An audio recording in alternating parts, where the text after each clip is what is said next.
Good evening everyone. आवाज आ रही मेरी? सुन पा रहे हैं आप मुझे? Am I audible? Can you hear me properly? चलो, तो लास्ट लेक्चर में अपन लोगों ने one to many bidirectional की थ्योरी सारी कंप्लीट कर ली थी। अब आज अपन को इसको करना है एक एग्जाम्पल, एक कोड में कन्वर्ट, है ना? तो फटाफट दो तीन की पॉइंट्स अपन रिवाइज कर लेते हैं। पहला की point, one to many by directional के लिए कितने एनोटेशन लगते हैं? One to many by directional के लिए दो एनोटेशन लगते हैं। एक तरफ लगता है वन टू मेनी जो वन वाली साइड है, और एक तरफ लगता है मेनी टू वन जो मेनी वाली साइड है। तो अगर एम्प्लॉय और डिपार्टमेंट की बात करी जाए तो एम्प्लॉय में क्या लगेगा? अगर एम्प्लॉय और डिपार्टमेंट की बात करी जाए तो एम्प्लॉय में लगेगा many to one. Am I right? बहुत बढ़िया। और डिपार्टमेंट की तरफ क्या लगेगा? डिपार्टमेंट की तरफ लगेगा वन टू मेनी। ठीक है, डिपार्टमेंट की तरफ आएगा वन टू मेनी और उधर लगेगा मेनी टू वन। दूसरी बात, जब आप one to many by directional करते हैं तो ओनिंग साइड कौन होती है? तो जवाब है ओनिंग साइड वो होती है जिसमें एसक्यूएल में फॉरेन की होगी। तो अगर एम्प्लॉय और डिपार्टमेंट में एसक्यूएल में फॉरेन की किस में होगी? तो जी एम्प्लॉय में होगी। एसक्यूएल में तो डिपार्टमेंट में फॉरेन की होगी नहीं। तो जेपीए की नजरों में एम्प्लॉय हमारी कौन सी क्लास बन गई? एम्प्लॉय बन गई हमारी ओनिंग क्लास। और जो डिपार्टमेंट है वो क्या बन गई? जो डिपार्टमेंट है वो बन गई owner class, sorry inverse class. Department बन गई हमारी इनवर्स। फर्क पड़ता है ओनिंग और इनवर्स के होने से? हाँ, जो आपके ऑपरेशंस होते हैं उनके ऊपर फर्क पड़ता है। जैसे जैसे जब आप क्रूड ऑपरेशंस करते हैं, पीडीएफ कौन सी पीडीएफ? माइक ऑन करिए राहुल, कौन सी पीडीएफ बेटा? बोले।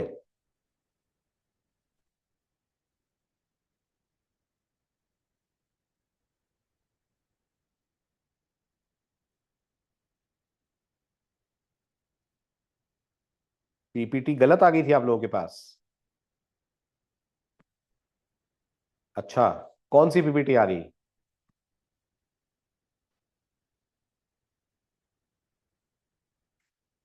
प्रोजेक्ट वाली पीपीटी आ गई आपके पास? ओ, ठीक है। तो ओ sorry, spring boot project lecture 3 आ गया आपके पास। ठीक है, ये रही आपकी पीपीटीज 34 एंड 35। ठीक है, अब तो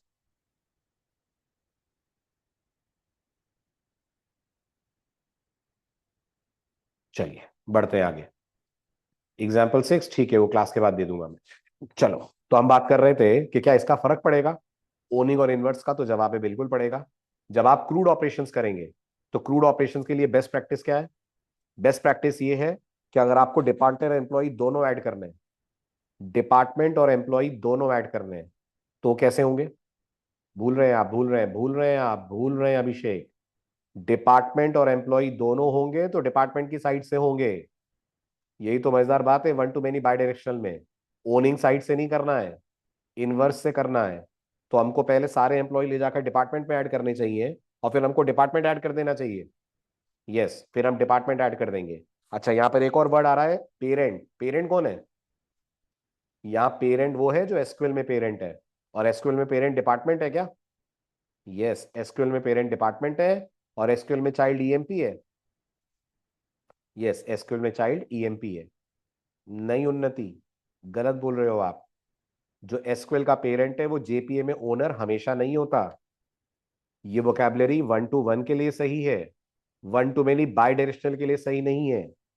one to many by directional के अंदर आप याद करो, डिपार्टमेंट क्या है? एसक्यूएल में, एसक्यूएल के पॉइंट ऑफ व्यू से देखो, बहुत जरूरी है वोकैबुलरी क्लियर होना। एसक्यूएल के पॉइंट ऑफ व्यू से क्या डिपार्टमेंट पेरेंट है और एम्प्लॉय चाइल्ड है ना? लेकिन जब आप one to many by directional करते हो तो ये क्या मानती है? One to many by directional के लिए जो क्लास यहां चाइल्ड है वो यहां ओनर हो जाती है। क्लियर? और जो यहां पर पेरेंट है उसको इनवर्स मानते हैं। ठीक है, ओके। दूसरी बात, जब मैं ओनिंग बोलूंगा तो आप ईएमपी समझेंगे, जब मैं पेरेंट बोलूंगा तो आप डिपार्टमेंट समझिएगा। Bidirectional one to many में वोकैबुलरीज वगैरह सब बदल जाती हैं। डिपार्टमेंट ये वाला आपका जेपीए वाला डिपार्टमेंट, हाँ एसक्यूएल में जिसको आपने पेरेंट माना है ना, उसको यहाँ पेरेंट ही मानेंगे, यहाँ भी वो पेरेंट है। मतलब अभी तक ओनर और पेरेंट सेम होते थे ना जेपीए में, जो ओनर था उसी को पेरेंट बोला करते थे ना अपन। अब नहीं कर रहे हैं ये, अब यहाँ हम पेरेंट स्पेसिफिकली इसको बोलेंगे जो एसक्यूएल में है। Got it? इसीलिए अब ये लाइन ये बोल रही है, इसीलिए ये लाइन ये बोल रही है कि अब आप चाइल्ड एंटिटी, चाइल्ड कौन? एसक्यूएल वाला चाइल्ड। एसक्यूएल वाला चाइल्ड कौन है? तो जी ईएमपी है। चाइल्ड एंटिटी को पेरेंट, पेरेंट मतलब डिपार्टमेंट में ऐड करो, बैक रेफरेंस टू सेट हम हमेशा करते ही है बाय डायरेक्शनल में, वो करो, और सेव किसको करो? सेव पेरेंट को करो, है ना। और क्योंकि पेरेंट को सेव करोगे तो ये अपने आप सेव हो जाएगा, है ना। इसका कारण क्या था? आपने पेरेंट में यानी कि इनवर्स में, इनवर्स हुआ ना ये, जो यहाँ पेरेंट है वो इनवर्स भी है ना, उसी में आपने कैस्केडिंग ऑन करी हुई है, उसी में कैस्केडिंग अपन ने ऑन करी है, एज यू कैन ऑब्जर्व। आप देख सकते हो ईएमपी में कैस्केड टाइप डॉट ऑल नहीं लिखा हुआ है, लेकिन डिपार्टमेंट में जरूर लिखा हुआ है ना। तो थोड़ा सा टिपिकल है ये, one to many bidirectional. लेकिन एक बार चीजें क्लियर हो गई फिर आपको दिक्कत नहीं होगी। ठीक है, अच्छा एक और बात, अगर डिपार्टमेंट और एम्प्लॉय अलग अलग बनाने पड़े तो, अगर डिपार्टमेंट और एम्प्लॉय अलग अलग बनाने पड़े तो फिर कोई रिलेशनशिप का रोल ही नहीं है। फिर डिपार्टमेंट डिपार्टमेंट के नाम से सेव होगा, एम्प्लॉय एम्प्लॉय के नाम से सेव होगा। सही कहा मैंने? डिपार्टमेंट डिपार्टमेंट के नाम से सेव होगा, एम्प्लॉय एम्प्लॉय के नाम से सेव होगा, कोई दिक्कत की बात नहीं है उसमें। क्लियर है? Very good. फिर बारी आती है रीड करने की। अब रीड में तो कोई डाउट होना नहीं चाहिए, बाय डायरेक्शनल है तो दोनों एंड से रीडिंग अलाउड होगी। बस एक बात का ख्याल रखना पड़ेगा। कौन सी बात का ख्याल रखना पड़ेगा? कि आपने फेच टाइप क्या दिया हुआ है। अगर आपने फेच टाइप ईगर दिया हुआ है तो फिर आप चाइल्ड का डेटा सर्विस के बाहर आकर भी एक्सेस कर सकते हो, बिल्कुल कर सकते हो। लेकिन अगर आपने फेच टाइप लेजी दिया हुआ है तो कितनी बातों का ध्यान रखोगे? दो बातों का ध्यान रखोगे। जो आपका फेचिंग वाला कोड है वो सर्विस के अंदर ही होना चाहिए, और जिस मेथड में आप फेचिंग कर रहे हो उसके ऊपर लगाना पड़ेगा ट्रांजैक्शनल। याद आया? Very good. फिर बात आती है अपडेट ऑपरेशंस की। अपडेट के बारे में क्या विचार है? अपडेट के बारे में ये विचार है कि अगर एम्प्लॉय का नाम चेंज होना है तो किसे अपडेट करोगे? एम्प्लॉय का नाम चेंज होना है, एम्प्लॉय को अपडेट करेंगे। करेक्ट। डिपार्टमेंट का नाम चेंज होना है, डिपार्टमेंट को अपडेट करेंगे। लेकिन अगर एम्प्लॉय का डिपार्टमेंट चेंज होना है तो क्या करेंगे? अगर एम्प्लॉय का डिपार्टमेंट चेंज होना है तो एम्प्लॉय को पुराने डिपार्टमेंट से हटाकर नए डिपार्टमेंट में ऐड करेंगे। M I right? एम्प्लॉय को पुराने डिपार्टमेंट से हटाकर नए डिपार्टमेंट में ऐड करेंगे, और फिर क्या करेंगे? और फिर क्या करेंगे? और फिर एम्प्लॉय को सेव कर देंगे, डिपार्टमेंट को सेव कर देंगे, सॉरी। जब डिपार्टमेंट को सेव कर देंगे तो एम्प्लॉय सेव हो जाएगा।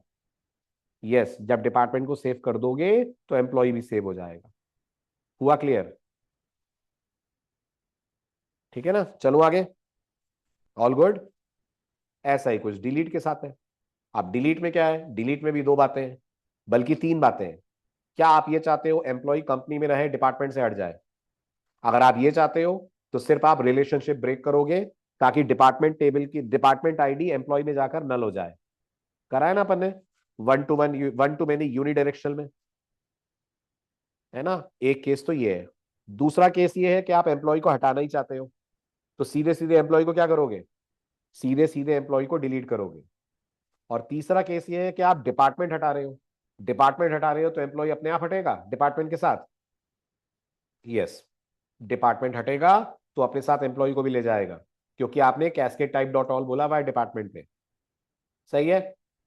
अब ये सारी बातें आपको इस एक एग्जाम्पल से क्लियर हो जाएंगी। एग्जाम्पल को अच्छे से पढ़ लीजिए। क्या क्या करना है, सेम एग्जाम्पल है, ऑपरेशन थोड़े से डिफरेंट है। एक नया डिपार्टमेंट क्रिएट हो, जब डिपार्टमेंट क्रिएट हो तो उसमें कोई एम्प्लॉय ऐड नहीं करना है, सिर्फ डिपार्टमेंट क्रिएट करना है। डिपार्टमेंट क्रिएट होने के बाद एक मेथड चाहिए जो क्या ऐड करे? डिपार्टमेंट क्रिएट होने के बाद एक मेथड चाहिए जो एम्प्लॉयज ऐड करे। सही लिखा मैंने? डिपार्टमेंट क्रिएट होने के बाद एक मेथड चाहिए जो एम्प्लॉयज ऐड करे। उसके बाद सारे डिपार्टमेंट और उनके सारे एम्प्लॉयज आने चाहिए। उसके बाद अपडेट होना चाहिए डिपार्टमेंट का नाम, अपडेट होना चाहिए एम्प्लॉय का नाम, फिर एम्प्लॉय को कंपनी सेट आना है, ठीक है, और फिर डिपार्टमेंट हटा देना है। डिपार्टमेंट हटाना है मतलब वो डिपार्टमेंट भी जाए और उसके सारे एम्प्लॉयज भी जाए। All good, all clear. चलो तो शुरू करते हैं इंप्लीमेंटेशन। Relationship example 8।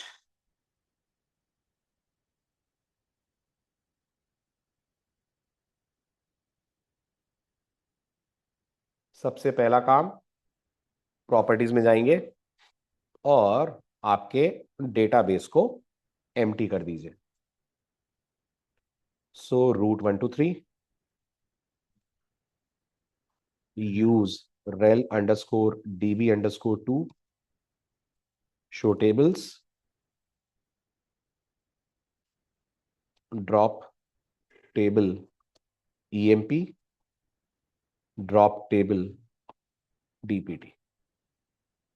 ठीक, अब आ जाइए कोड को मॉडिफाई करते हैं। तो पहला सवाल, क्योंकि आप बाई डायरेक्शनल करने जा रहे हैं, ईएमपी में चेंजेस आएंगे? क्योंकि आप बाई डायरेक्शनल करने जा रहे हैं, ईएमपी में चेंजेस आएंगे? अगर आएंगे तो क्या चेंजेस आएंगे?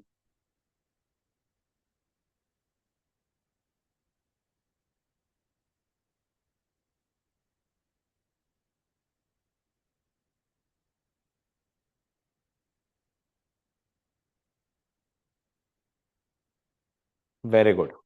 क्योंकि आप बाई डायरेक्शनल करने जा रहे हैं, तो आप पहला चेंज तो ये करेंगे कि आप ईएमपी के अंदर अब एक डिपार्टमेंट ऐड करने वाले हैं, है ना? तो इंटीजर आईडी रहेगी, स्ट्रिंग नेम रहेगा, इसके अलावा प्राइवेट डिपार्टमेंट डिपार्टमेंट रहेगा। प्राइवेट डीपीटी है, हाँ, प्राइवेट डीपीटी डीपीटी रहेगा। क्लियर है ये? जी बिल्कुल क्लियर है। अपार्ट फ्रॉम दिस इसके ऊपर एनोटेशन लगेगा और वो होगा many to one, because many employees can work for the same department, है ना? Very good. तो एक मेनी टू वन रहेगा। फिर ज्वाइन कॉलम भी रहेगा। यस, ज्वाइन कॉलम भी रहेगा। यहां पर ज्वाइन कॉलम के लिए क्या पास करेंगे?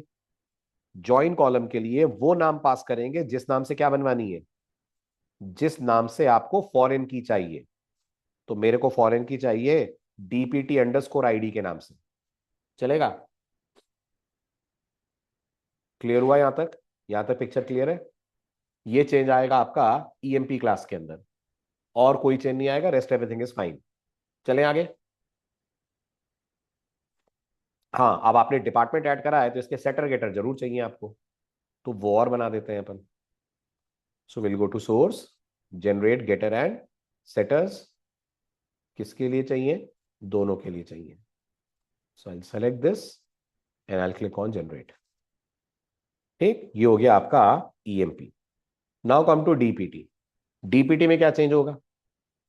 तो डीपीटी में एंटिटी रहेगी, आईडी रहेगी, जनरेटेड वैल्यू रहेगी। यहां तक क्लियर है? ठीक है, 1 to many रहेगा। जी 1 to many रहेगा। इसको ईगर कर दें? चलिए इसको ईगर करके देखते हैं फिर। ठीक है, उसके बाद ज्वाइन कॉलम रहेगा? तो जवाब है नहीं, ज्वाइन कॉलम नहीं रहेगा, लेकिन मैप्ड बाय जरूर रहेगा। यस, मैप बाय क्या याद दिलाएगा जेपीए को? मैप बाय जेपीए को ये याद दिलाएगा कि फॉरेन की डिपार्टमेंट टेबल में नहीं बना देना। फॉरेन की कहां बनाना? फॉरेन की बनाना एम्प्लॉय टेबल में, राइट? और यहां नाम किसका आएगा? नाम एम्प्लॉय की इस फील्ड का आएगा जिस फील्ड से आपने डिपार्टमेंट बनाया है। तो आपको यहां क्या लिखना पड़ेगा? Name is equals to double quotes के अंदर डीपीटी। ये भी क्लियर हुआ? बोलिए बोलिए बोलिए, यहां तक क्लियर है? ठीक है, बाकी लिस्ट पहले भी थी, लिस्ट अभी भी रहेगी, और एम्प्लॉय को रिमूव वगैरह करने का कोड पहले भी था आपका, वो कोड आपका अभी भी रहेगा। बस थोड़ा सा चेंज अब आपको करना पड़ेगा क्योंकि आपको बैक रेफरेंस भी सेट करना है। तो इन बातों का ध्यान रखिएगा। जैसे जैसे जब आप एम्प्लॉय लिस्ट के अंदर ऐड कर रहे हैं एम्प्लॉय, तो जो एम्प्लॉय ऐड कर रहे हैं उसका डिपार्टमेंट भी सेट यहीं पे कर दीजिए। याद आ रहा है? वहां एक लाइन लिखी हुई थी, सेट द बैक रेफरेंस। क्योंकि बाय डायरेक्शनल है तो एम्प्लॉय को भी पता होना चाहिए ना कि उसका डिपार्टमेंट क्या है। क्या कहते हो? बिल्कुल, एम्प्लॉय को भी पता होना चाहिए उसका डिपार्टमेंट क्या है। तो यहाँ दिस पास कर दीजिए आप। Got it? या कमेंट डाल देता हूं मैं, सेट द बैक रेफरेंस। इसी तरह से जब आप एम्प्लॉय को लिस्ट में से हटाओगे तो एम्प्लॉय में से डिपार्टमेंट भी हटेगा, बिल्कुल एम्प्लॉय में से डिपार्टमेंट भी हटेगा। तो क्या लिखोगे यहां पर, ई डॉट सेट डीपीटी, और यहां पास कर दोगे आप नल। अगेन क्या कर रहे हैं अपन, क्लियर कर रहे हैं बैक रेफरेंस को। वहां बैक रेफरेंस सेट करा था, यहां बैक रेफरेंस को आप क्लियर कर रहे हैं, क्योंकि आप बाय डायरेक्शनल रिलेशनशिप को मेंटेन कर रहे हैं। चले आगे, ऑल गुड।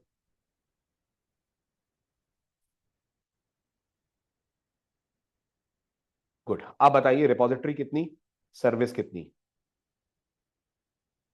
रिपॉजिटरी कितनी और सर्विस कितनी। वेरी गुड, रिपॉजिटरी दो और सर्विस नहीं, सर्विस एक।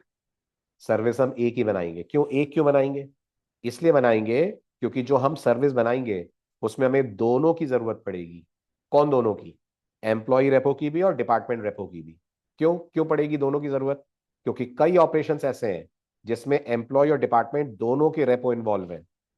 कई ऑपरेशंस ऐसे हैं जिसमें एम्प्लॉय और डिपार्टमेंट दोनों के रेपो इन्वॉल्व है। जैसे अगर डिपार्टमेंट पहले से है और आप उसमें एम्प्लॉय ऐड करेंगे, तो आपके पास दो तरीके हैं, या तो आप डायरेक्टली एम्प्लॉय ऐड कर दें, या फिर आप पहले एम्प्लॉय को डिपार्टमेंट में ऐड करें, आप डिपार्टमेंट सेव करें और जेपीए सेव कर देंगे एम्प्लॉय, क्योंकि कैस्केडिंग ऑन है ना। तो क्योंकि हमें बहुत सारे ऑपरेशन में दोनों की जरूरत है, समझदारी ये है कि हम एक क्लास ऐसी बना लें जो एम्प्लॉय डिपार्टमेंट सर्विस क्लास हो और उसमें दोनों के रेपो रख लें। क्लियर है, ठीक है। अब बताइए डिपार्टमेंट रिपोजिटरी जैसी दिख रही है वैसी रहेगी। हाँ, बस एक एम्प्लॉय रिपोजिटरी इसके अंदर और बना देते हैं अपन। तो मैंने एक इंटरफेस और बनाया, नाम रखा ईएमपी रिपोजिटरी, जो किसको एक्सटेंड करेगा, जो एक्सटेंड करेगा जेपीए रिपोजिटरी को। ठीक, यहां क्या पास करेंगे अपन, यहां पास करेंगे आप आपकी क्लास और उसकी प्राइमरी की डेटा टाइप। सही है, गुड। अब आ जाइए आप सर्विस में। ठीक, सर्विस का नाम मैं ले रहा हूं, इसको रीनेम कर देते हैं और इसको अपन रखते हैं ईएमपी डीपीटी सर्विस के नाम पे। EMP DPT service. ठीक, पहला चेंज तो मैंने ये करा। दूसरा चेंज, अब इसके अंदर डीआई किसका किसका कराओगे, तो जवाब है दोनों का करवाएंगे। कौन दोनों, डिपार्टमेंट रिपोजिटरी भी और ईएमपी रिपोजिटरी भी। बस फर्क क्या होगा,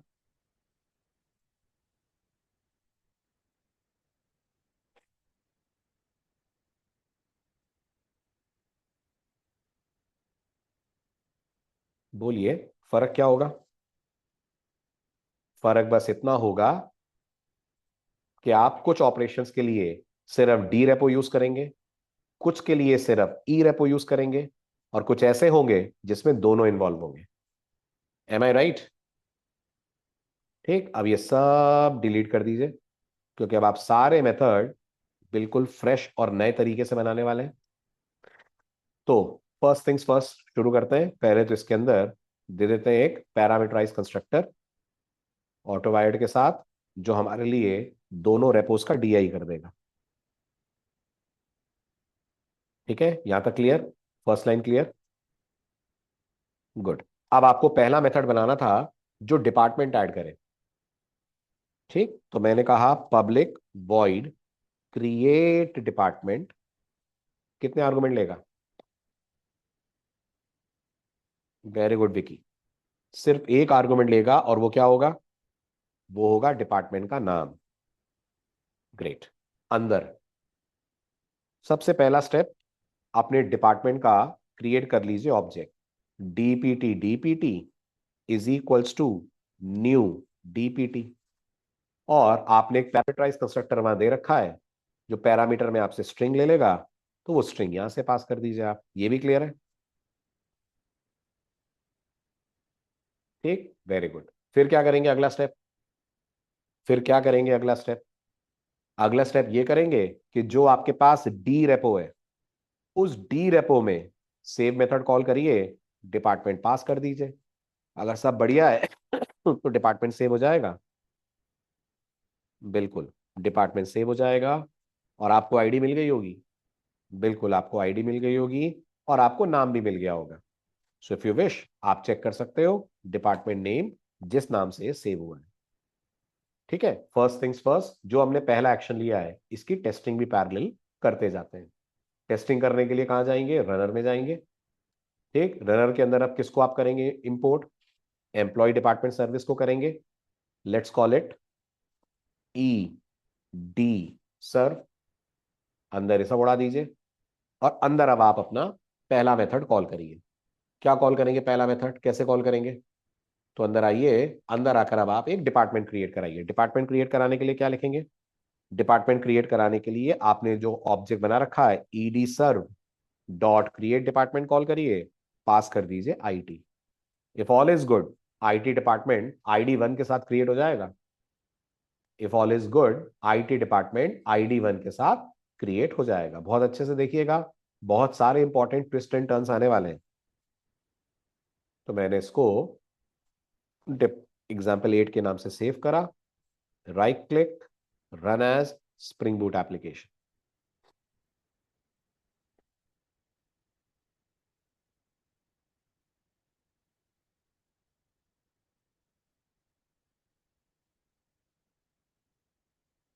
राइट, सिंपल सी एक इंसर्ट क्वेरी जनरेट हुई।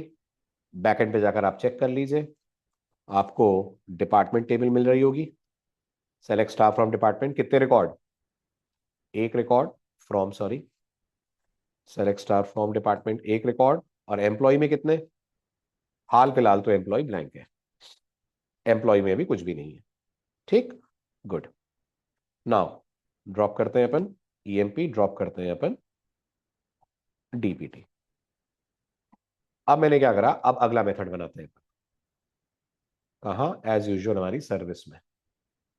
ठीक, अगला मेथड क्या बनाने जा रहे हैं आप, अगला मेथड हम बनाने जा रहे हैं जो एग्जिस्टिंग डिपार्टमेंट में किसको ऐड करेगा, एम्प्लॉय को ऐड करेगा। So public void add EMP to department.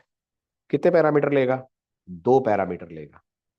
क्या क्या, पहला पैरामीटर लेगा डिपार्टमेंट की आईडी जिसमें इसको ऐड होना है, और दूसरा पैरामीटर लेगा एम्प्लॉय का नाम जिस नाम से एम्प्लॉय ऐड होगा। सही कहा मैंने। अब इस कोड को आप दो तरह से लिख सकते हैं।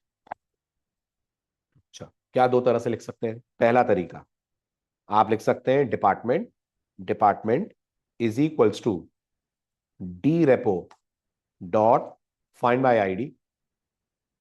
ठीक है, क्योंकि आपको ये चेक तो करना पड़ेगा ये डिपार्टमेंट है भी कि नहीं है।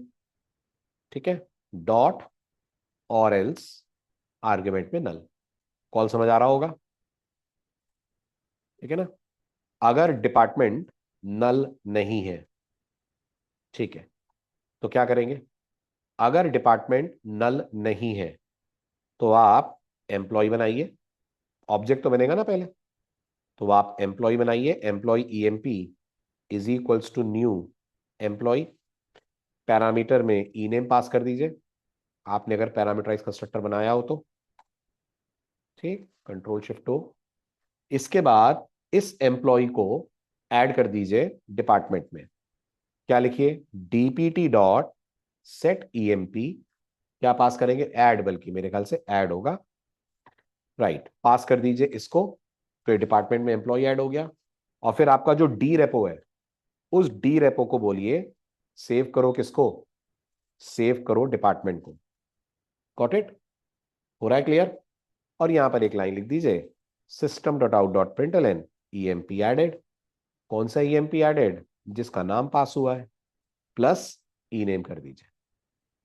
अगर ये डिपार्टमेंट ही नहीं है तो कुछ हो ही नहीं सकता, system dot out dot println DPT not found. सही है, क्लियर है, very good. Now let's try this. Tables dropped है, आई थिंक ड्रॉप्ड है, फिर भी हम शो टेबल कर लेते हैं। यस, ठीक, पहुंचिए यहां पर कमांड लाइन रनर में। अब हमने डिपार्टमेंट ऐड कर दिया है, अब हम इसी डिपार्टमेंट में ऐड करते हैं ईएमपी। कौन से डिपार्टमेंट में, 1 में। किसको ऐड करना है, मयंक को ऐड करना है। ठीक, run the code and see the difference.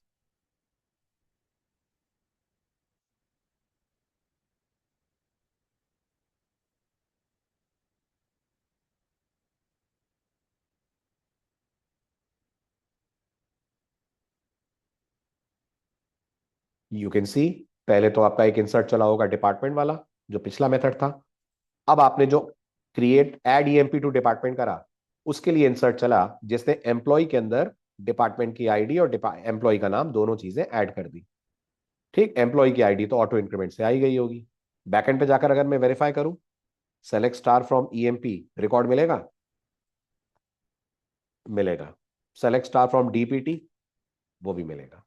All good, very good. अब यही काम आप एक और तरीके से कर सकते हैं. There is one more way to write the same code. What is that? Let me comment out this और लेट मी कॉपी दिस. पहले वाले को कमेंट आउट कर रहा हूं मैं, क्योंकि आप बाई डायरेक्शनल में हैं.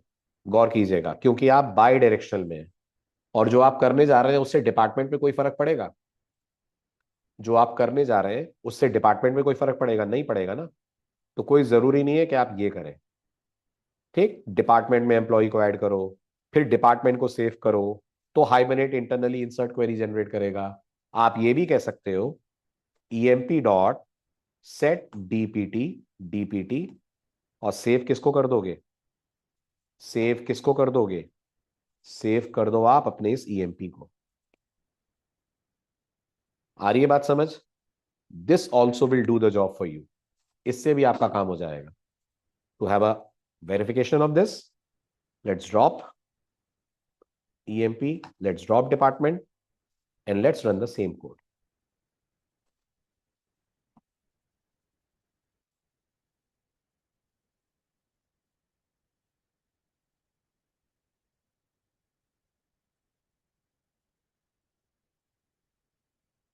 Clear? Same effect, insert query generate हुई. बैकएंड पे जाकर चेक करिए.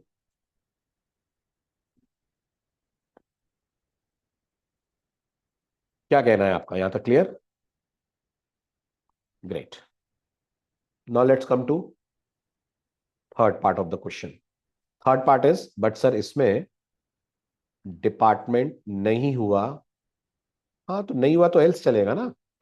डिपार्टमेंट नहीं हुआ तो हमने इफ तो लगा रखा है ना.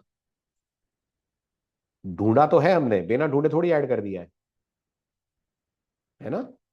ये इफ तो है हमारा, नहीं हुआ तो एल्स चलेगा. ठीक, चलो आगे. चलिए, अब आता है हमारा तीसरा मेथड. तीसरा क्या है? Retrieve all departments along with their employees. Now this is simple. इसमें तो कुछ करना नहीं है. Public void show all departments, अंदर क्या क्वेरी होगी? System dot out dot println departments and employees. ठीक, फिर क्या लिखोगे अंदर? For, right, DPT. चलो अलग से कॉल कर लेते हैं. मैं सोच रहा था फॉर में ही कॉल कर लें, बट नेवर माइंड. हम कह सकते हैं डिपार्टमेंट की हमें क्या मिल जाए? डिपार्टमेंट की हमें एक लिस्ट मिल जाए. So list of DPT dep list is equals to D repo dot find all. ठीक, इस डिपार्टमेंट की लिस्ट पे हम अपना फॉर ईच लूप चला दें. डेप लिस्ट, ये हमारा फॉर ईच चला. एक एक डिपार्टमेंट डीपीटी के अंदर आया. यहां प्रिंट करा हमने डिपार्टमेंट का नाम DPT name plus followed by DPT dot gate name. साथ में हमने प्रिंट करा इस डिपार्टमेंट के एम्प्लॉयज की डिटेल. फॉर दैट एक और नेस्टेड लूप चलेगा. ये नेस्टेड लूप में हम लिख देंगे ईएमपी, ईएमपी कोलन आगे, ईएमपी ईएमपी आगे, डिपार्टमेंट डॉट, हमारे पास एक गेट ईएमपी लिस्ट है, ये हमको एम्प्लॉयज की लिस्ट दे देगा. और यहां पर हम डिस्प्ले कर देंगे system dot out dot println followed by EMP इस डिपार्टमेंट के employees plus EMP dot gate name. ठीक, समझने के लिए इसको अपन दो डिपार्टमेंट्स और उनमें दो एम्प्लॉयज ऐड कर देते हैं।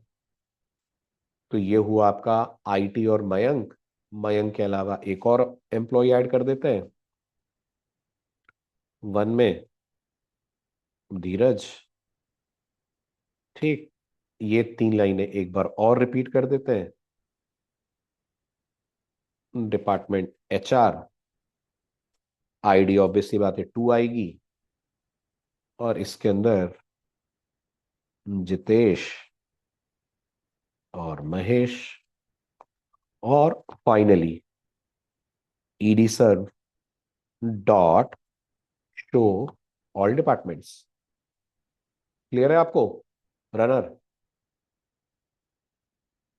क्लियर है? इनको ड्रॉप कर देते हैं।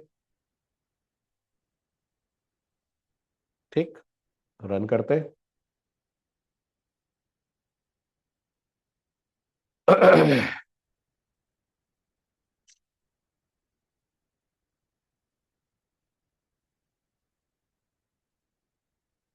ये आ गए आपके डिपार्टमेंट्स। आईटी डिपार्टमेंट में आपने ऐड किसको किसको करा था? आपने ऐड करा था मयंक और धीरज को, तो ये रहे मयंक और धीरज। एचआर में आपने ऐड करा था जितेश और महेश को।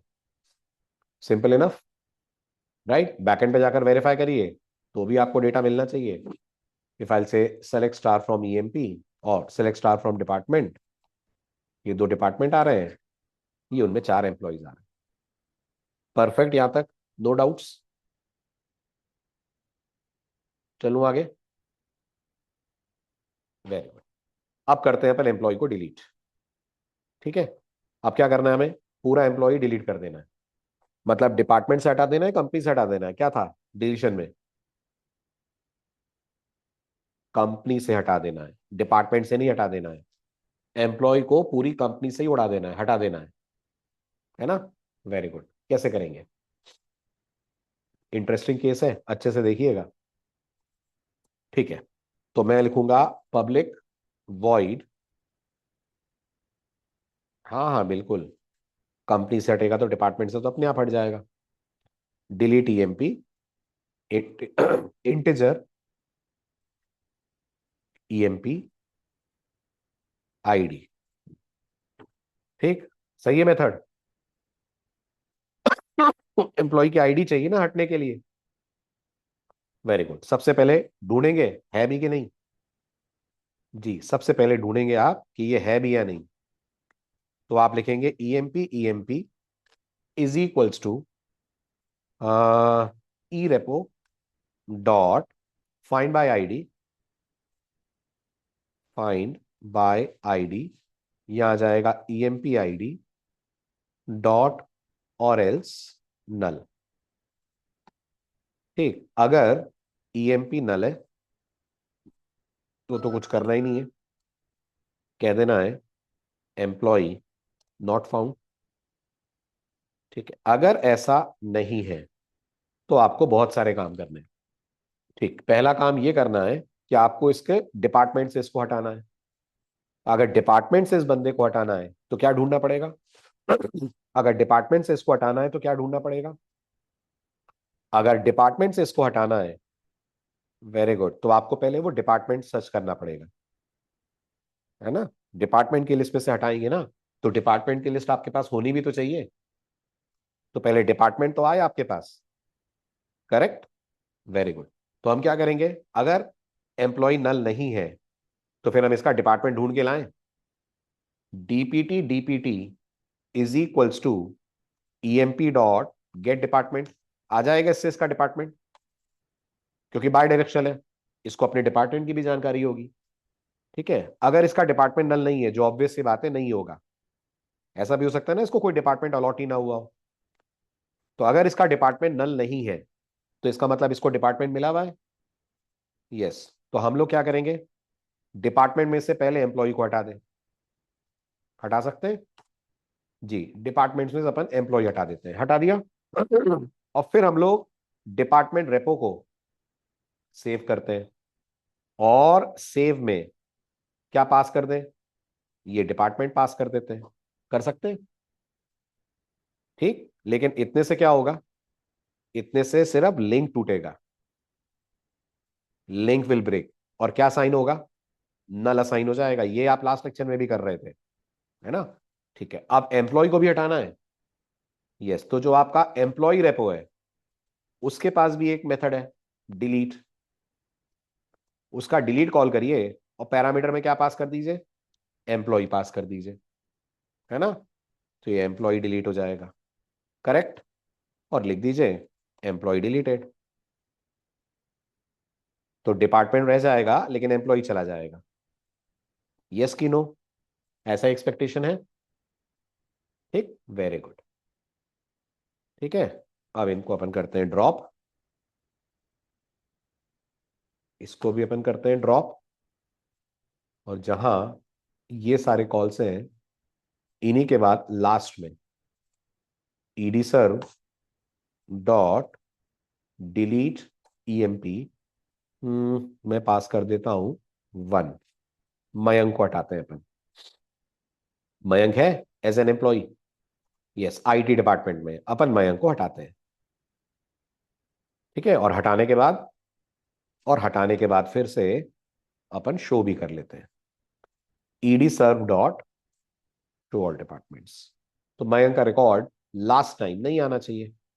ठीक है ना, परफेक्ट, परफेक्ट।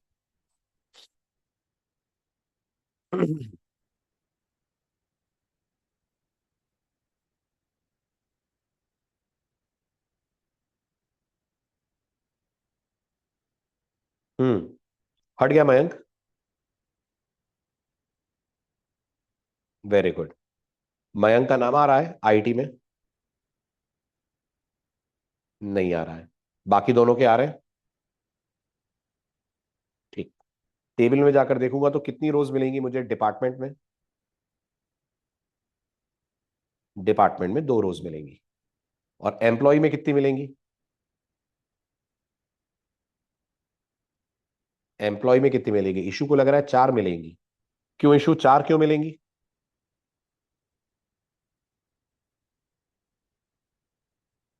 क्यों लग रहा है तुम्हें कि 4 मिलेंगी।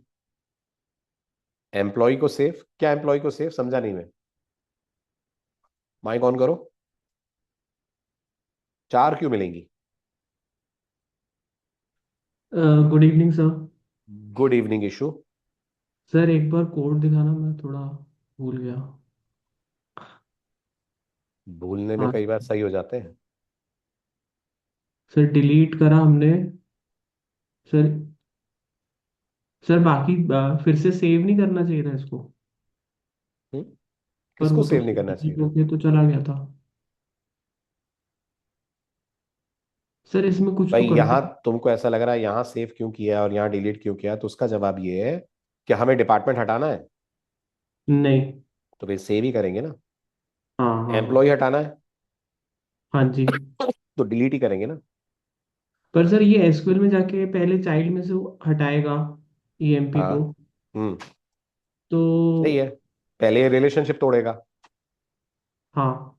तोड़ दिया तो इसने नल कर दिया होगा मयंक के लिए डिपार्टमेंट, हाँ जी।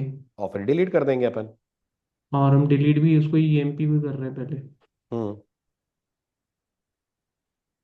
क्या होगा, क्या डाउट है तुम्हें।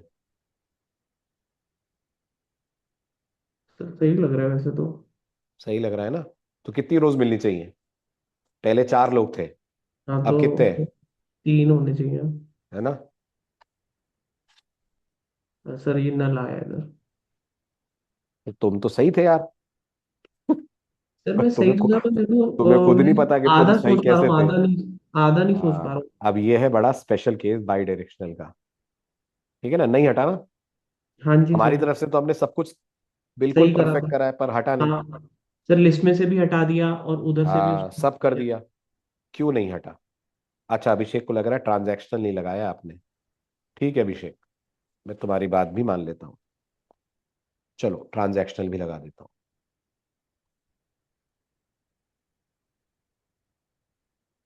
चलो, @ट्रांजैक्शनल। सर ठीक इसी है, टाइम पे तो वो मेमोरी डायग्राम बनता है ना सर, उसमें मैं कंफ्यूज हो जाता हूँ। अभी देखो, अभी क्या, अभी कोई डायग्राम नहीं बन रहा है, अभी तो एक नया कॉन्सेप्ट सीख रहे हैं। डायग्राम बिल्कुल सही सोच रहे हो तुम। जब हाँ तुमने सर। रिलेशनशिप तोड़ी है तो वो टूट गई है, तभी तो हाँ नल जी आया सर। है। हाँ वही तो सर। पर रिकॉर्ड क्यों नहीं हटा? अभिषेक कह रहा है ट्रांजेक्शन नहीं लगाया इसलिए नहीं हटा। ठीक है, तो मैंने ट्रांजेक्शन लगा दिया, टेबल्स को मैंने डिलीट कर दिया है, वापस से कोड में रन करता हूं।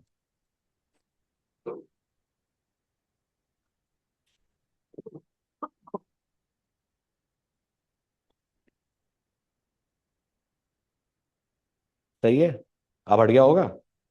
देखो अब धीरज जी आ रहा है बस, है ना? नहीं। शायद अभिषेक ने सही गेस करा। तो सेलेक्ट स्टार फ्रॉम डीपीटी, दो डिपार्टमेंट सही है। Select star from EMP, clear, hmm, हट गया, गुड। और यहां पर क्वेरी कौन सी फायर हुई? क्वेरी फायर हुई डिलीट, गॉट इट। लेकिन प्रॉब्लम ये नहीं है कि तुमने ट्रांजैक्शन नहीं लगाया है। ट्रांजैक्शन तो जनरली हम तब लगाते हैं ना जब हमारे पास लेजी हो, हाँ सर वो भी ईगर है। है ना? प्रॉब्लम वो नहीं है। अगर ट्रांजैक्शन नहीं लगाएंगे तो भी चलना चाहिए, क्योंकि हमारी जो रिलेशनशिप है, जो फेच टाइप है, वो तो ईगर है ना। हम्म।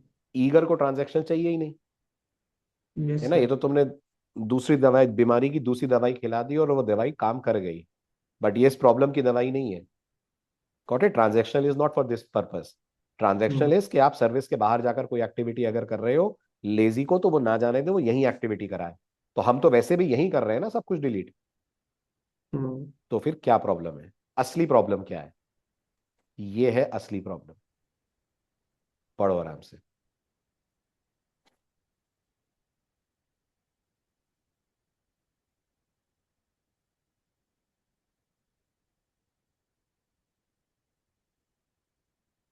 कुछ आया समझ? तो वो ओनिंग साइड प्रॉब्लम को। ये है कि तुमको एक एट्रीब्यूट और सेट करना था डिपार्टमेंट वाली क्लास के अंदर, जिसका क्या नाम था? Orphan removal. Orphan removal. अब सवाल है ये एट्रीब्यूट क्या है और ये हमें क्यों चाहिए? तो अगर हम्म। एक बार फिर से हम पूरे डायग्राम को समझें, तो ये एम्प्लॉय और ये डिपार्टमेंट जो बाई डायरेक्शनल में रिलेटेड है। पर याद करो, ओनिंग साइड कौन है? क्या डिपार्टमेंट ओनिंग है, क्या एम्प्लॉय ओनिंग है? एम्प्लॉय। एम्प्लॉय ओनिंग है, और डिपार्टमेंट इनवर्स है। और जेपी ओनिंग को सपोर्ट करेगा। है ना? अब होगा होगा क्या, ये जो ऑर्फन रिमूवल है ये बाय डिफॉल्ट फॉल्स रहता हम्म। है ना? अपन को ट्रू करना पड़ता है। अब आपने क्या करा, आपने डिपार्टमेंट के अंदर एम्प्लॉय को हटा दिया, तो डिपार्टमेंट में नल आ गया होगा। हम्म। एम्प्लॉय की डिपार्टमेंट आईडी नल हो गई होगी। हाँ जी, और ये जेपी लेवल पे पर हो रहा है। क्योंकि, हाँ, जेपीए लेवल पे होता है, पर क्योंकि तुम्हारी रिलेशनशिप बाय डायरेक्शनल है, हम्म। जेपीए को क्या लग रहा है कि उसकी मेमोरी में समझने की कोशिश करना। जैसे स्प्रिंग के पास अपनी मेमोरी होती है, हम्म। जहां पर वो सारे बीन्स रखता है, हाँ जी। क्या बोलते हैं उसको? Context area. Context area. ऐसे जेपीए का भी अपना कॉन्टेक्स्ट एरिया होता है, जिसको बोलते हैं जेपीए परसिस्टेंट कॉन्टेक्स्ट। तुमने हम्म। ये जो एफर्ट्स करे, क्या इनसे तुमने एम्प्लॉय ऑब्जेक्ट को परसिस्टेंट कॉन्टेक्स्ट से हटा दिया? बताओ। नहीं। जब ये लाइन चली होगी तो जेपीए ने इसको हटा दिया कि नहीं हटाया? नहीं हटाया। तुम्हारा एम्प्लॉय ऑब्जेक्ट अभी भी एग्जिस्ट कर रहा है। क्योंकि तुम्हारा एम्प्लॉय ऑब्जेक्ट अभी भी एग्जिस्ट कर रहा है, जेपीए ने इसको डिलीट नहीं किया, सिर्फ नल करके उसने उसको छोड़ दिया। किसको नल करके छोड़ दिया? एम्प्लॉय को। तुम्हारे एम्प्लॉय को। तो तुमने यहां पे देखा होगा, अगर मैं वापस से इनको ड्रॉप करूं, ये बहुत इंपॉर्टेंट केस है, ध्यान से समझना। इनको मैंने ड्रॉप करा, वापस से मैंने कोड चलाया, ट्रांजैक्शन मैंने नहीं लगाया है, क्योंकि वो इस प्रॉब्लम का सॉल्यूशन नहीं है। ठीक, मैंने इस कोड को रन करा। अब तुम क्वेरी देखना ध्यान से, जेपीए ने क्या फायर करी है, ये तुम्हारी सारी डाउट दूर कर देगी। अगर डिलीट करना होता तो डिलीट क्वेरी फायर करता ना वो। हाँ जी। देखो उसने क्वेरी कौन सी फायर करी है, अपडेट। नल डाल के। उसने अपडेट फायर करी है। क्यों करी है उसने अपडेट? मैंने तो उसको बोला था ना डिलीट करो, हम्म। मैंने तो साफ साफ ये लाइन लिखी है ना, हाँ जी। है ना? पर उसने अपडेट क्यों फायर करी? तो इसका जवाब सेकंड स्लाइड देगी। because the entity is still in the memory of JPA content इस लाइन के चलने से एम्प्लॉय का रिकॉर्ड डिलीट हो जाना चाहिए ना। हाँ जी। वन यूनिडायरेक्शनल में तो होता ही था, हम्म। यहां क्यों नहीं हुआ? क्योंकि बाय डायरेक्शनल में जेपीए को ऐसा लग रहा है कि शायद वापस ये बंदा डिपार्टमेंट में आ जाए। अभी थोड़ी टाइम के लिए इसको तुमने डिपार्टमेंट से हटाया है, क्योंकि याद करो डिपार्टमेंट में जब तुमने सेट करा तो इसने रिलेशनशिप तोड़ी, ऑब्जेक्ट नहीं हटाया, तभी नल गया ना। हम्म। तो अब अगर तुम चाहते हो कि ये इस गलतफहमी में ना रहे कि मयंक वापस आएगा, मयंक गया, तो तुमको हम्म। यहां आकर एक लाइन और लिखनी पड़ेगी। और वो लाइन, वो प्रॉपर्टी है जो तुमको यहां सेट करनी पड़ेगी। क्या है उस प्रॉपर्टी का नाम? उस और प्रॉपर्टी का नाम है orphan removal is equals to, what are orphans? Orphans वो रिकॉर्ड होते हैं जिनका पेरेंट नहीं होता। तो अगर आप टेक्निकली सोचो, क्या मयंक का रिकॉर्ड एक ऑर्फन रिकॉर्ड है ईएमपी टेबल में? बताओ। है, क्योंकि मयंक जिस पर्टिकुलर डिपार्टमेंट में था वहां से तो वो हट गया। तो Mayank is no more working in that IT department. So Mayank's record is an orphan record. और जेपी कहता है इसको रखना है कि नहीं रखना है, बता दो। तो मैंने कह दिया नहीं रखना। Orphan removal equal to true. What will JPA do now? जैसे ही कोई रिकॉर्ड का लिंक टूटेगा, रिलेशनशिप ब्रेक होगी, जेपीए उसको भी टेबल से उड़ा देगा। तो अब अगर मैं इस कोड को दोबारा रन करूं, आफ्टर ड्रॉपिंग एवरीथिंग, ठीक, एंड नाउ लेट अस सी क्या होता है। क्वेरी देखना कौन सी फायर होती है। अब डिलीट चले तो।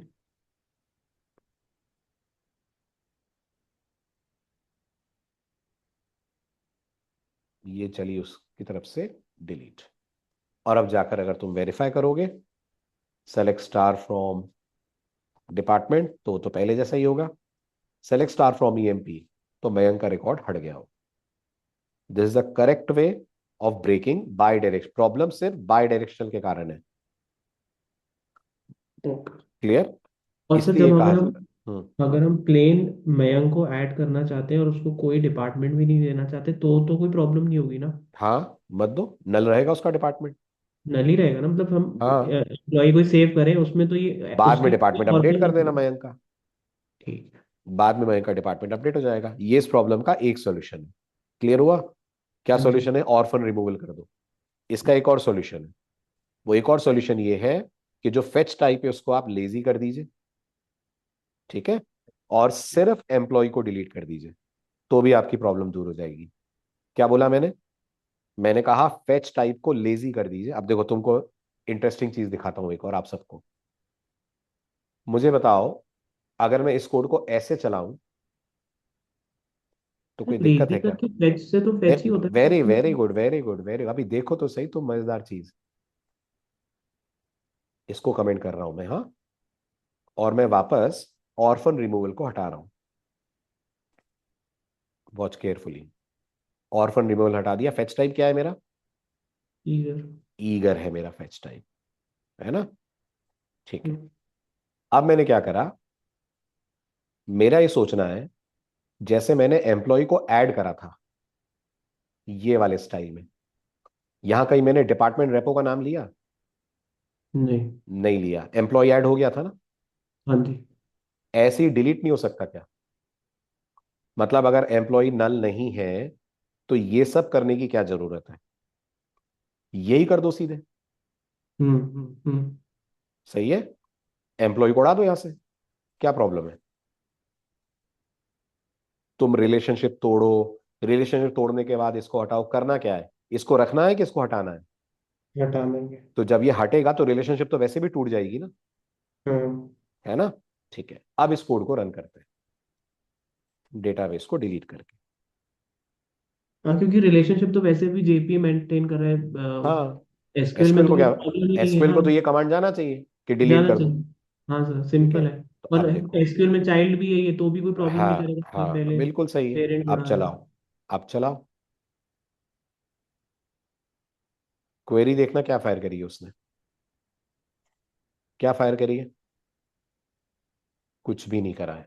अरे यार, कुछ भी नहीं करा। यस। तुम्हारा फेच टाइप ईगर था। हाँ जी। क्या जेपीए की मेमोरी में अभी भी डिपार्टमेंट्स का रिलेशन एम्प्लॉय के साथ है? हम्म। जेपीए ने जब डेटा पुल करा होगा, नहीं, बैक रेफरेंस तो क्लियर करा विक्की अपन ने। अगर तुम ध्यान से देखो, बैक रेफरेंस क्लियर हुआ है यहां पर, जब मैंने ये लाइन लिखी है तो। ये क्लियर हुआ है ना बैक रेफरेंस, है ना।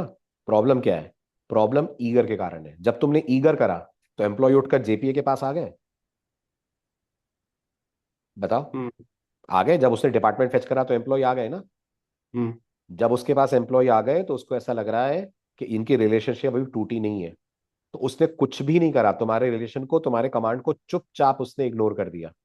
का ना उसने बेचारे ने अपडेट फायर करा है, ना उसने डिलीट करा है, कुछ नहीं करा है। देखो क्यों नहीं करा है, क्योंकि उसको लग रहा है ये जो मेरी मेमोरी में एम्प्लॉयज है इनका क्या होगा, ये तो अभी भी डिपार्टमेंट से कनेक्टेड है।